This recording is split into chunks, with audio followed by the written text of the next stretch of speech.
అందరికీ మరణాత ప్రభు నామమున శుభములు. ఈరోజు దేవుడు ఇశ్రాయేలులకు సినాయి కొండపై ఇచ్చిన 10 ఆజ్ఞల గురించి తెలుసుకుందాం. మోషే సినాయి కొండ మీదకి వెళ్ళగా ఆ సినాయి కొండపైన దేవుడు మోషేకు 10 ఆజ్ఞలు ఇచ్చిన వారు ఉన్నారు.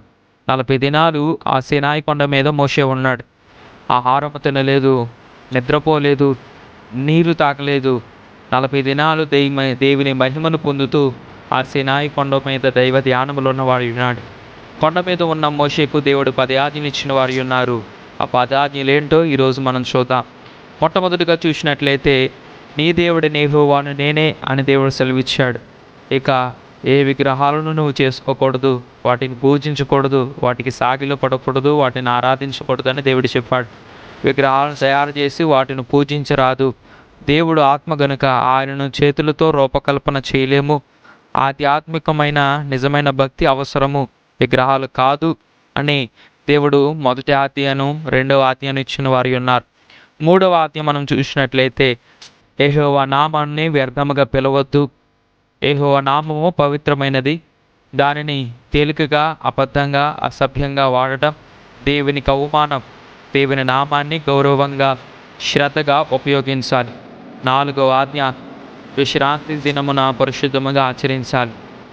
ప్రతి 7వ రోజు విశ్రాంతిగా, ప్రార్థనా రోజుగా ఉండాలి. దేవుడు ఆ రోజు విశ్రాంతి తీసుకున్నాడు, మనము కూడా అదే చేయాలి. శరీర విశ్రాంతి పొందాలి, ఆత్మ దేవునిలో నెమ్మదిగా నిలవాలి. 5వ ఆజ్ఞ, తల్లిదండ్రులను గౌరవించాలి. ఈ ఆజ్ఞకు ఒక వాగ్దానం ఉంది. నీవు గౌరవిస్తే నీవు దీర్ఘాయుష్మానం పొందుతావు. నీవు దీర్ఘాయుష్మంతుడగినట్లు నీ తల్లిని, నీ తండ్రిని సన్మానించుము అని దేవుడు అంటున్నాడు.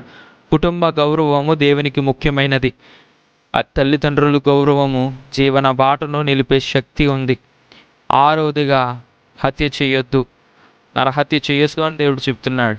దేవుడు మనుషుల ప్రాణాలను పవిత్రంగా చూచుచున్నాడు. హత్య దేవుని ప్రతిరూపాన్ని ధ్వంసం చేయడమే. ప్రాణం దేవుని బహుమతి. ప్రేమతో, క్షమతో జీవించాలి. 7వదిగా, వ్యభిచారము చేయవద్దు. వైవాహిక జీవితము పవిత్రమైనది. దాన్ని చెడుగా మార్చే పని దేవునికి అసహ్యము.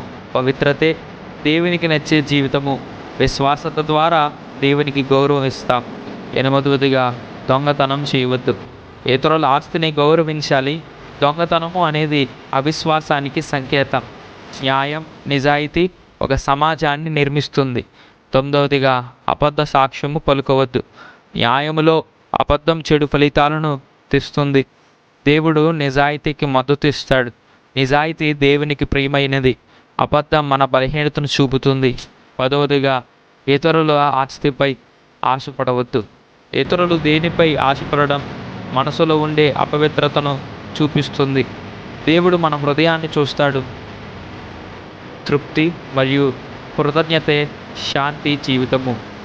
ఇశ్రాయేలు ప్రజలకు దేవుడిచ్చిన ఈ 10 ఆజ్ఞలు కేవలము నిబంధనలే కాదు, ఇవి పరలోక రాజ్యానికి మార్గదర్శకాలు.